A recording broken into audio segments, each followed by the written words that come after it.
Hey guys, welcome back. In today's video I'm going to go through a recent dragon commission that I done. It is a green dragon, so let's get into it. So first off, I started by casting some glass eyes into a resin dragon head that I have sculpted and molded in silicone and then cast in resin. I will be doing a casting glass eyes tutorial. It will be a paid tutorial though, but I am working on it. But I'll let everyone know when it will be ready and up in my shop. So first off, I'm starting with just sculpting some horns onto the dragon head, and I purposely left the horns off the dragon head so I can actually sculpt them however I want, so I can have a whole lot of different designs. And I'm just using a clay. It's an air dry clay that dries quite squishy, so it won't have any chance of breaking. So the only problem with this clay is it doesn't really hold a lot of detail, but you can get some detail in it, and it also dries pretty quickly if you don't have it in the packaging, so something to note if you're working with this clay. So this is what we've had after I've let it dry, and I've actually stuck it on using some glue, and you can see it is a little bit squishy, especially at the smaller ends of the horns. And the customer requested a green dragon with purple wings and gold horns, so I'm going to start off painting those horns using a Lumiere paint by Jacquard in gold, and this is probably the best gold paint I've come across so far. I've tried a lot of different golds, but this one has a really good coverage and it's got a really deep gold colour. Some of the other golds that I've used are very see-through and not so gold, if that makes sense. If you want a video on the different gold paints that I've tried, let me know in the comments and I'll make a video for you comparing the different gold paints and what I think is, you know, the best ones and stuff like that. So when I'm painting that air dry clay, I don't really need to put any primers down, but when I am painting the resin, I do need to put a primer down, and I'm working on a primer video too. So I'm going to be using this green light paint by Chromacryl, and I'll be doing some highlights with that Dervian fluoro green paint. It doesn't actually really dry fluoro, it just looks really fluoro in the bottle, but it's not. So when I'm painting a larger space, I like to actually put the paint on. You don't really have to do this, you can put the paint on a palette and grab it from there, but I just like to put it on and spread it around. And it looks really fluoro in the video, but it's really not this fluoro. It's just more of like a Granny Smith apple colour, if that makes sense. If you know what a Granny Smith apple is, it's that sort of colour, so the camera is picking it up as fluoro, which it's really not. So I started off using a bigger brush, but I wasn't liking how it was spreading the paint around, so I switched to a smaller one so I could just get in between all those little scales that I've sculpted. I find using a smaller brush when you have little details like that work better getting into those detail areas rather than using a huge one, and it just ends up like smushing the paint all around. So by using a smaller brush, I find it easier to get in all of those areas and make sure they are covered in paint. So this Chromacryl paint needs about 2 to 3 layers just so it has a full coverage, and then I'll go ahead and put in some details with that lighter green paint. And I was just sort of winging the paint job here too. I know that I didn't want to do like a full green head, so I added a few little details here and there just to break it up a little bit and make it look a bit more unique, if that makes sense. So once I've put the couple of layers of the green paint on, I'll let it aside to dry, and then I'm going to come back in and just add some details with some white paint. So I wanted to put like just highlights underneath the dragon's eyes and sort of blend it into the green, so it goes from white to green. And the good thing about using glass eyes is you can actually scrape the paint off really easily, so you don't have to be mega neat about it. You can always go back with a little Stanley knife or X-Acto knife and just cut it off.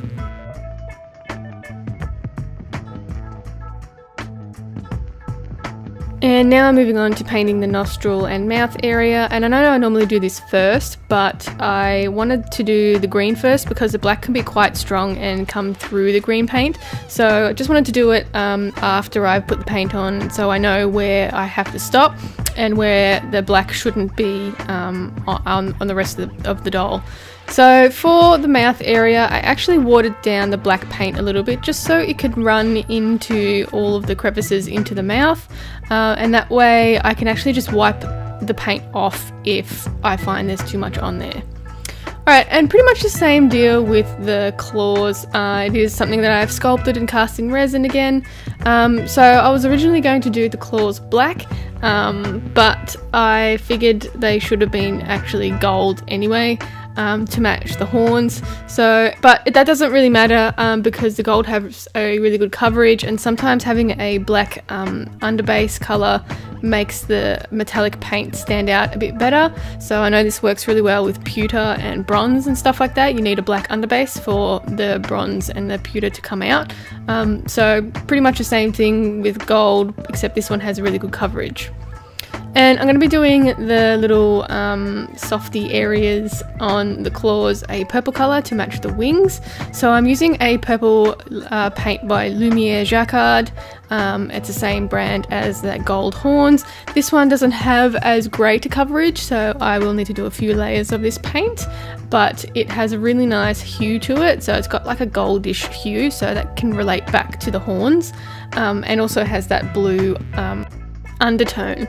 So yeah, this was the decision I made when I decided to go for the gold claws. So painting all over the black areas with the gold, and I'll do a few layers of this gold just so you can't really see the black coming through anyway. And then I'll go and paint the rest of the claw with the green paint. So same deal as the face, I just sort of squirted on there, not too much because these are only small little pieces, and then I'll spread it around using a smaller brush so I can get into all of the areas, and I can sort of highlight around the nail area as well and not overpaint things.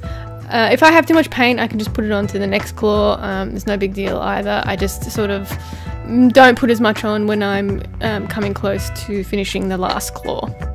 And again, this will be about 2 to 3 layers of paint just so I can get that coverage and you can't see any streaking or anything like that when you look at the piece.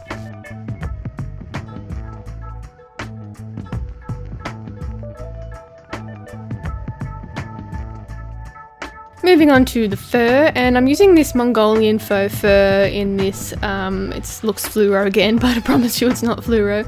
It's more of a creamier colour, green, and it's, I haven't used this colour before, so it was really nice to use a colour that I haven't, and I really liked it actually. So I'm going to go ahead and cut out all my patterns using a small pair of sharp scissors, and using a small pair of sharp scissors is something I prefer to use over a knife or anything like that, just because I can get a cleaner cut and I can actually control it a bit better, and it also doesn't like fray the end of the faux fur, so I don't like to use a knife.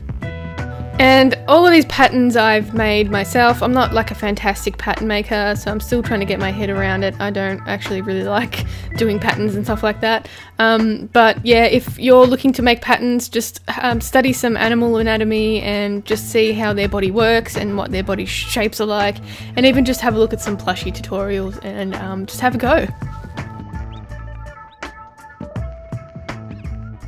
Alright, so once I've cut all the pieces out, I'll then pin them first side together and sew it up on a sewing machine, leaving the back end open and the leg area open so I can flip it the right way around.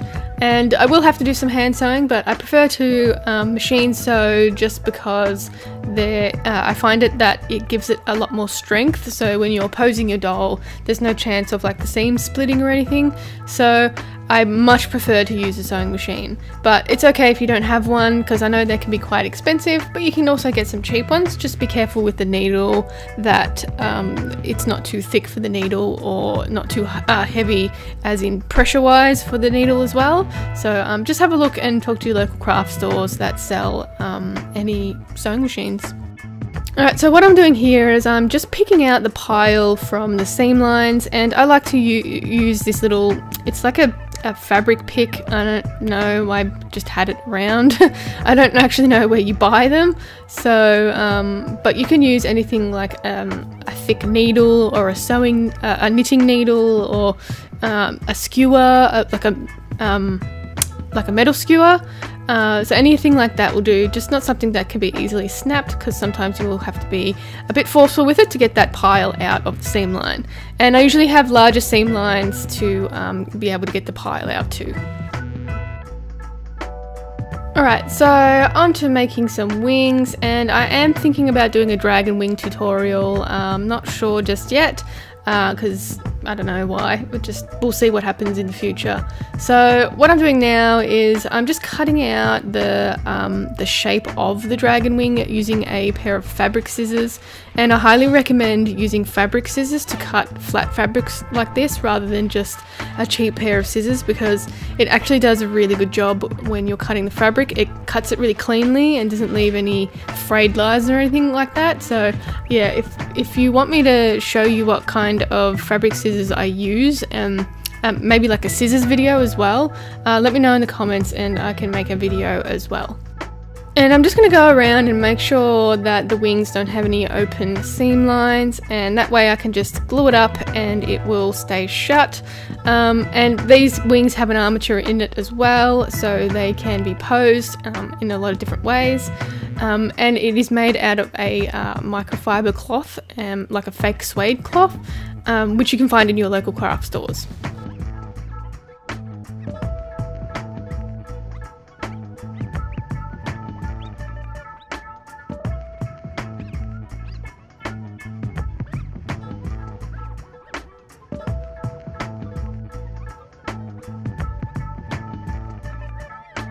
And now we have two dragon wings ready to be attached to the body, and I always leave a bit of armature just so I can actually attach them properly, but here we have two dragon wings.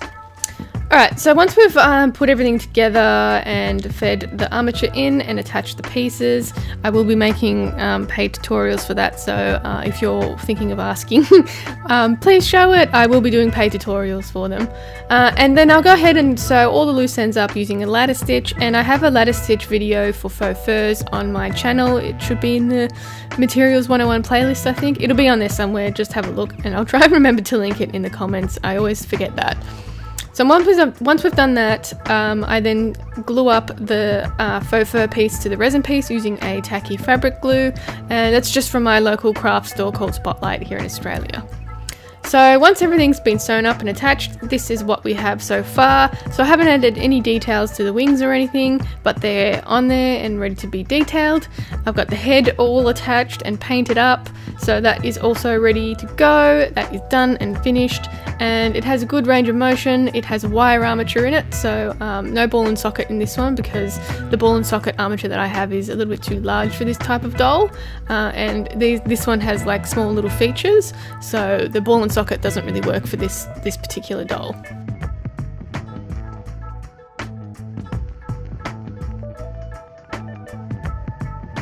Alrighty, we can move on to adding some details in the wings, and I'm just dry brushing some fabric paint onto the edges of the bones inside the wings, just to make them stand out. And I'm not going too heavy on the paint, I'm just wiping off any excess paint onto a rag or a cloth or something, and I'm just lightly going over all of those details just to bring them out a little bit. The customer didn't want too much detail, just some details on the wings.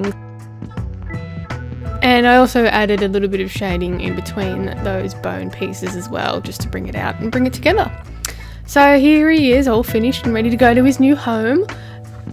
And that is it for me today, guys. I hope you enjoyed the video. If you did, give it a thumbs up and don't forget to subscribe. If you have any video requests, you can leave it in the comments down below. You can also check me out on Instagram and Facebook at Creatures of Nat, and I'll catch you in the next one. Bye!